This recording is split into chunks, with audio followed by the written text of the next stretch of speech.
Citrus canker. तो आज की इस वीडियो में हम साइट्रस कैंकर के बारे में पढ़ने वाले हैं। साइट्रस कैंकर क्या होता है? साइट्रस कैंकर एक प्रकार की डिजीज है जो कि प्लांट्स के अंतर्गत देखने को मिलती है और जो फैमिली रोटेसी के जितने भी मेंबर होते हैं जैसे नींबू और ऑरेंज, ये सब जो प्लांट्स होते हैं इनकी लीव्स पर और उनके फ्रूट्स पर इनका इन्फेक्शन देखने को मिलता है। और यह एक जैंथोमोनास सेट्राई जो कि एक बैक्टीरिया है जिसके द्वारा इस डिजीज को कॉज किया जाता है, यानी कि एक प्रकार की बैक्टीरियल डिजीज है। हमने अभी तक आपको फंगल डिजीज या फिर जो माइकोप्लाज्मा या फाइटोप्लाज्मा से होने वाली डिजीज के बारे में बताया, या पहले ऐसी एक डिजीज है जो कि एक बैक्टीरिया के थ्रू हो रही है और बैक्टीरिया का नाम जो है जैंथोमोनास सेट्राई है। तो चलिए शुरू करते हैं इस साइट्रस कैंकर डिजीज को। साइट्रस कैंकर की अगर हम बात करें तो यह एक बैक्टीरियल डिजीज है और इसके लिए जो पैथोजन होता है, जो डिजीज कॉजिंग एजेंट होता है, वह जैंथोमोनास सेट्राई जो कि एक बैक्टीरिया है और हमने आपको अभी बताया एक बैक्टीरियल डिजीज है। होस्ट प्लांट जो होता है वह ग्रेप फ्रूट और नींबू और ऑरेंज के जो प्लांट्स होते हैं उनके ऊपर इनका इन्फेक्शन होता है जो होस्ट प्लांट के रूप में वर्क करते हैं। इन्फेक्टेड पार्ट क्या होता है? प्लांट का जो इन्फेक्टेड पार्ट होता है वह लीफ होती है, स्टेम होता है, फ्रूट होता है। यानी लीफ जो होती है उन पर इनसे जैंथोमोनास सेट्राई का इन्फेक्शन होता है और स्टेम पर भी होता है। फ्रूट्स पर कुछ रफ टाइप के स्पॉट नजर आने लगते हैं जिसकी वजह से इनकी मार्केट वैल्यू जो रहती है वह कम हो जाती है। इसके अगर हम इस बैक्टीरिया के अगर हम सिस्टमेटिक क्लासिफिकेशन की बात करें तो इसका क्लास जो है वह स्काइजोमाइसीट्स है, ऑर्डर जो है यूबैक्टीरियल्स है, फैमिली जो है जैंथोमोनेडिएसी है, जीनस जो है वह जैंथोमोनास है। यह बहुत सीरियस बैक्टीरियल डिजीज है जो कि जितने भी फ्रूट्स होते हैं साइट्रस के, यानी जो जितने भी फ्रूट होते हैं, ग्रेप फ्रूट हो गए या फिर जो लीमन का जो फ्रूट होता है उसमें, और जो ऑरेंज होते हैं, इन सब के ऊपर इनका इन्फेक्शन देखने को मिलता है। और ये जो फैमिली रोटेसी के जितने भी अप्रॉक्सीमेटली जितने भी मेंबर्स होते हैं उनके प्लांट्स के ऊपर इसका इन्फेक्शन देखने को मिलता है। इसके बाद अगर हम डिस्ट्रीब्यूशन की बात करें तो यह जो डिजीज है वह सबसे पहले चाइना में इसका इन्फेक्शन देखा गया था और चाइना जो है इसका नेटिव प्लेस है, यानी कि इस डिजीज की ओरिजिन जो है वह चाइना से हुई और चाइना में सबसे पहले इस डिजीज को देखा गया था। This citrus canker was first introduced by van Schlemming and कलका। ये साइंटिस्ट का नेम है जिन्होंने 1966 में इस डिजीज को सबसे पहले रिपोर्ट किया। और ये जो डिजीज है वह पार्सियली मतलब लगभग बहुत जगह पर, जैसे साउथ अफ्रीका हो गया, ऑस्ट्रेलिया हो गया, न्यूजीलैंड, यूएसए, इन जगह पर इस डिजीज को देखा जाता है। इन डिजीज का इन्फेक्शन ऐसे एरिया में फैल चुका है, ऐसी कंट्री में इसका इन्फेक्शन हुआ है और जिसकी वजह से बहुत ज्यादा नुकसान होता है। और यह जो इंडिया है, चाइना, जापान, इन जहाँ पर जितने भी ग्रेप फ्रूट्स होते हैं, स्वीट ऑरेंज वगैरह जो होते हैं, इन पर इनका इन्फेक्शन देखने को मिलता है। इसके बाद अगर इसके हम सिम्टम्स की बात करें, लक्षण की बात करें, तो this is most serious bacterial disease. यह जो बहुत बैक्टीरियल डिजीज, बहुत खतरनाक बैक्टीरियल डिजीज है।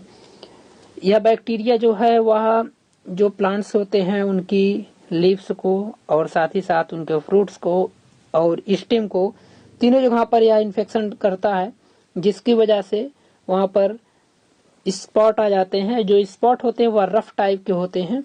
और इस सबसे पहले इसमें होता क्या है, द डिजीज अफेक्टिंग लीव्स, और यह डिजीज जो रहती है वह लीव्स के ऊपर इन्फेक्शन करती है और उसके बाद फ्रूट पर जाता है। And green part are mature fruit covered with brown scabby spot. जो ग्रीन पार्ट रहता है प्लांट का या फिर जो फ्रूट का जो ग्रीन पार्ट रहता है वह एक स्केवी ब्राउन की तरीके से सराउंडेड हो जाता है और यहाँ बाद में डार्क कलर लेता है जिसकी वजह से ये जो स्पॉट होते हैं वह रफ टाइप के हो जाते हैं।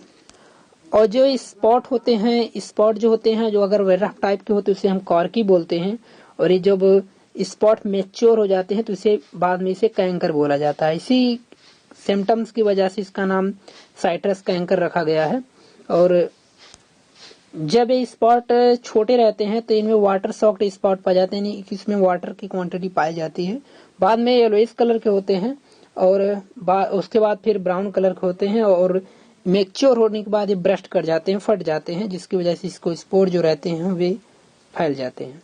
इस इमेज में आप देख पा रहे हैं कि इसमें साइट्रस का इन्फेक्शन हो गया जिसे साइट्रस कैंकर बोलते हैं। और नींबू का जो फ्रूट्स है इसमें भी हुआ जो कि रफ टाइप स्पॉट इसमें देखने को मिल रहा है। अगर आप इस स्पॉट को टच करेंगे तो आपको रफ तरीके से लगेगा, तो आप समझ सकते हैं यह साइट्रस कैंकर है, जिसकी वजह से जो फ्रूट है इसका कलर भी चेंज हो जाता है और या इस स्पॉट की वजह से इसकी मार्केट वैल्यू जो रहती है वह रिड्यूस हो जाती है और साथ ही साथ प्रोडक्शन पर भी बहुत बुरा इफेक्ट पड़ता है। इसके बाद अगर इसकी हम एटियोलॉजी की बात करें, एटियोलॉजी की मतलब अगर हम पैथोजन की इसकी बात करें, डिजीज कॉजिंग एजेंट की बात करें, तो यह जो बैक्टीरिया होता है वह ग्राम नेगेटिव बैक्टीरिया होता है, मोनोट्राइकस होता है। मोनोट्राइकस का मतलब इसमें ट्राइकस एक ही पाया जाता है, यानी फ्लैजिला एक ही पाया जाता है। बैसिलस होता है विथ स्ट्रेकी, एरोबिक और नेचर का होता है और इसमें कॉलोनीज जो रहती है वह डेवलप रहती है। ब्रीफ, मीडियम और circular, straw yellow, smooth and shining तरीके से इसमें पाया जाता है। इसमें जो बैक्टीरिया होता है वह इनका इन्फेक्शन जो होता है, या अगर प्लांट्स के अंतर्गत कहीं कटा है या फिर कुंड हो गया, घाव हो गया है, उसके जरिए इस बैक्टीरिया का इन्फेक्शन हो सकता है। इसके अलावा यह स्टोमेटा के थ्रू इस बैक्टीरिया का इन्फेक्शन होता है। क्योंकि जो प्लांट्स होते हैं, प्लांट्स अगर किसी प्रकार के एक्टिविटीज के थ्रू या फ्रूटिंग या हार्वेस्टिंग के थ्रू जब उसमें से फ्रूट्स को तोड़े जाते हैं, उसके बाद इसमें कुछ कहीं ना कहीं कुछ उंड टाइप के हो जाते हैं, जिसकी वजह से ये बैक्टीरिया इसमें एंट्री ले लेता है। इसके अलावा या स्टोमेटा के थ्रू भी इसमें इन्फेक्शन होता है। इसके बाद अगर इसके हम डिजीज साइकिल की बात करें तो the disease is forward by mild temperature, यानी स्लो टेम्परेचर पर या वर्क करता है। यानी कि अगर मौसम थोड़ा सा नम रहेगा, एयर में ह्यूमिडिटी रहेगी और तब यह बैक्टीरिया के लिए या फेवरेबल टाइम्स होता है फॉर द इन्फेक्शन। और मैन जो होता है वो भी एक इम्पॉर्टेंट एजेंट है for the dissemination through the infected stock, यानी कि मैन जो रहता है अपने डिफरेंट एक्टिविटीज के थ्रू इसमें उंड कर देता है, यानी कि घाव बना देता है, जिसके जरिए इस बैक्टीरिया का इन्फेक्शन इसमें हो जाता है। इसकी जो लाइफ साइकिल है वह 3 स्टेप में कंप्लीट होती है। पहला इसमें होता है पेरिनेशन, सेकेंड होता है प्राइमरी इन्फेक्शन और थर्ड होता है सेकेंडरी इन्फेक्शन। प्राइमरी इन्फेक्शन में क्या होता है, द पैथोजन, इसका जो पैथोजन होता है वह पेरिनेट करता है, यानी कैंकर जो रहता है वह पेरिनेट करता है। ट्विंग स्टिल अटैच द ट्री, यानी कि ट्री से जो अटैच है इसका जो ट्विंग का पोर्शन होता है वहां पर यह पहली बार इसमें अटैच होता है। और पेरिनेशन जो रहता है वह सॉइल के थ्रू भी हो जाता है। इसके बाद इसमें होता है प्राइमरी इन्फेक्शन। प्राइमरी इन्फेक्शन जो होता है, the bacteria are disseminated by rain, splash and insect, जो बैक्टीरिया होता है वह इंसेक्ट के थ्रू या फिर रेन के थ्रू या किसी जहाँ पर इंजरी वगैरह हुई रहती है प्लांट्स के अंदर, जहाँ पर घाव बन रहा था वहां पर पहुंच जाता है, वहां से उसके बाद यह एंट्री ले लेता है।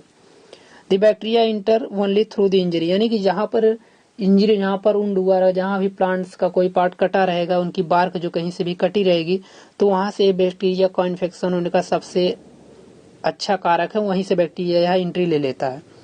आफ्टर एंटरिंग, पहली बात जब यह एंट्री करेगा, the host the bacteria multiply और अपनी नंबर को इंक्रीज करेगा, जो भी इसमें इंटरसेलुलर स्पेस होता है, और फाइनली यह क्या करेगा, इसमें प्राइमरी इन्फेक्शन कंप्लीट हो जाएगा।